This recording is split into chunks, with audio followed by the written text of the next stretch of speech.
Hello दोस्तों, आज हम बनाएंगे हरी चटनी और इमली की खट्टी मीठी चटनी।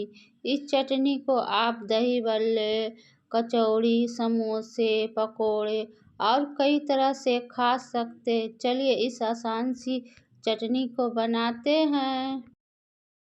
सबसे पहले 100 ग्राम तक इमली लेंगे और मैंने इसे 2 घंटे ही पहले फूलने के लिए दे दिए थे। अब इसे हाथों से मसलकर इसका पल्प निकाल लेंगे। अगर आपको जल्दी है तो आप गर्म पानी में इसे आधा घंटे के लिए भिगोकर फूलने के लिए दे देंगे, तब जल्दी हो जाएंगे। आप इमली का पल्प भी मिलते हैं तो आप पल्प लेकर भी बना सकते हैं। मैंने बीज वाले इमली का यूज कर रही हूँ। देखिए हाथों से मसल लिए। अब इसे छलनी से छान लेते हैं। अब छाने हुए पल्प को फिर से कटोरी में रख देंगे और थोड़े से पानी देकर फिर से हाथों से मसलकर इसका सारा पल्प निकाल लेंगे। आपको मिक्सी में भी इसे पीसने की ज़रूरत नहीं पड़ेगी। आप इस तरह से करिएगा तो आसानी से आपको सारे इमली का पल्प पानी भी निकल आएंगे। देखिए कुछ नहीं बचे हैं, सिर्फ बीज और रेशे बचे हैं। अब देखिए इतने सारे पल्प इमली का पल्प निकल आए हैं। अब देखिए खजूर है, इस खजूर लिए हैं लगभग 50 ग्राम है। इसके सारे बीज निकाल लेते हैं। आप इस चटनी को बिना खजूर के भी बना सकते हैं। अगर आपके पास छुहारे हैं तो छुहारे को फुलाकर मिक्सी में पीसकर बनाएंगे। देखिए सारे खजूर के बीज को निकाल लिए हैं। अब इसे मिक्सी में पीसेंगे। अब हरे चटनी के लिए लगभग 30 ग्राम तक पुदीने के पत्ते ले लेंगे और 50 ग्राम तक धनिया के पत्ते ले लेंगे। और ये चटनी बनाने के लिए आधा इंची अदरक का टुकड़े, 4-5 लहसुन और 2 हरी मिर्ची और 1 नींबू का जूस ले लेंगे। पुदीने और धनिया के पत्ते को अच्छी तरह से धोकर ही पीसेंगे। अब सभी चीज़ें को मिक्सी में के जार में डालेंगे। आप क्वांटिटी ज़्यादा भी कर बना सकते हैं। पुदीना मैंने 50 ग्राम तक लिए थे, उसके डंठल तोड़कर 30 ग्राम तक बचे हैं। अब सभी चीज़ें इसमें डाल देते हैं।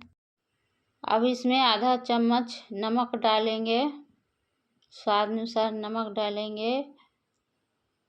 अब 2 चम्मच चीनी डालेंगे। आप इस चटनी को आप बिना चीनी के बना सकते हैं, सिर्फ नमक डाल के बना लीजिएगा। अब नींबू को काटकर इसका रस निकाल लेते हैं। मैं छोटी नींबू ले रही हूँ तो मैं 1 नींबू का रस ले रही हूँ। अगर आप बड़े नींबू लेते हैं तो आधा नींबू का रस लीजिएगा।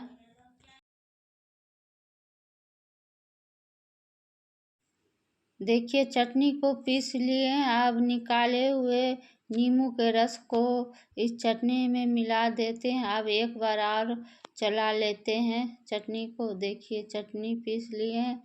देखिए इस तरह से कितनी हरी भरी चटनी बनकर तैयार हुई है। इस चटनी को आप कई तरह से खा सकते हैं। इडली, डोसे, समोसे, कचौड़ी, चाट पापड़ी, रोटी और पराठे के साथ भी खा सकते हैं। उसके साथ भी टेस्टी लगती है खाने में। अब इमली के चटनी बनाने के लिए गैस पे कढ़ाई चढ़ाएंगे, उसमें 1 चम्मच तेल डालेंगे। अब इस तेल में आधा चम्मच जीरा का फोड़न डालेंगे और 2 सूखी लाल मिर्ची डालेंगे। इसे तड़कने देते हैं।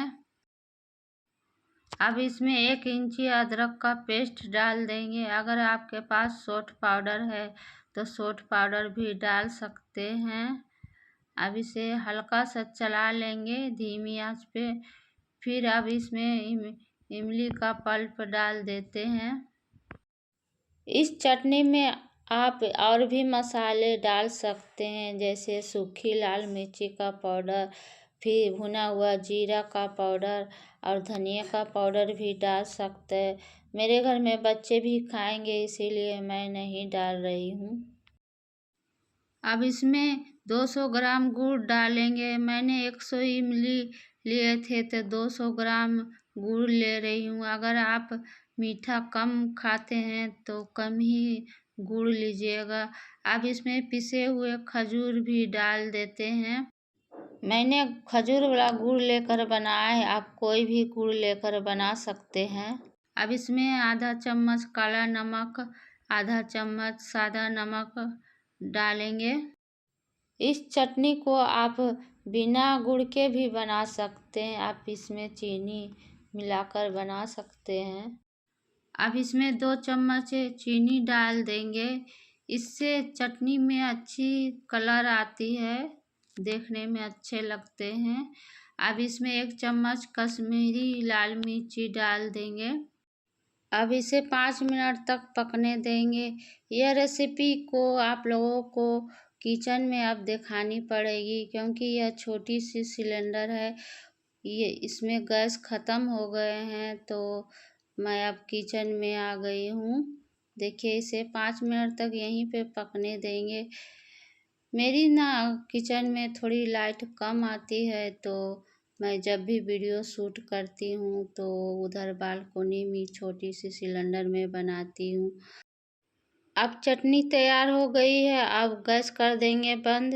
देखिए, इसी तरह का चटनी रखेंगे, इतना ही गाढ़ी, ठंडी होने के बाद और गाढ़ी हो जाएगी। अब इस चटनी को छान लेंगे, ताकि यह मिर्ची और जीरा का फोड़न दिए ना, सभी चीज़ें छना जाए। छानने के बाद इस तरह का चटनी बनकर तैयार हो गई है। ये दोनों चटनी आप ज़रूर बना के खाइए, बहुत टेस्टी लगती है खाने में। रेसिपी पसंद आए तो सब्सक्राइब कर लीजिएगा। मिलते हैं अगली रेसिपी के साथ। Bye bye.